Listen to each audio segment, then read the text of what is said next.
दोस्तों, आज की इस क्लास में आप पूर्ण और प्राकृत संख्या को समझेंगे, तो वीडियो को ध्यान से अंत तक देखिएगा जिससे कि आपको समझ में आए। ठीक है, तो सबसे पहले समझिए पूर्ण संख्या क्या होती है। ठीक है, पूर्ण संख्या वह संख्या है जो 0 से शुरू होती है और अनंत तक होती है, वह हमारी पूर्ण संख्या होती है।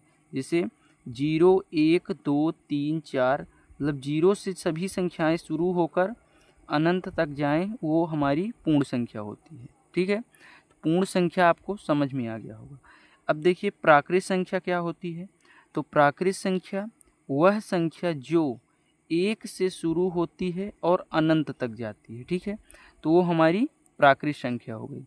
तो जैसे 1, 2, 3, 4 इस प्रकार से 0 को छोड़कर सभी संख्याएं प्राकृत होती हैं। ठीक है ना। तो पूर्ण संख्या जो 0 से शुरू हो और प्राकृत संख्या जो 1 से शुरू हो, केवल इतना ही ध्यान रखना है। ठीक है ना।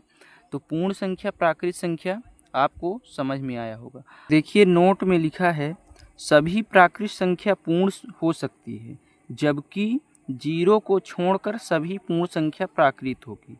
तो कहने का मतलब कि जो प्राकृत संख्या है 1 से अनंत तक, तो वो तो पूर्ण संख्या होगी, क्योंकि पूर्ण संख्या 0 से शुरू होती है, लेकिन प्राकृत संख्या 1 से शुरू होती है। तो यदि हम पूर्ण संख्या में 0 को छोड़ दें तो सभी प्राकृत संख्या होगी। तो इस प्रकार से आपको समझ में आया होगा।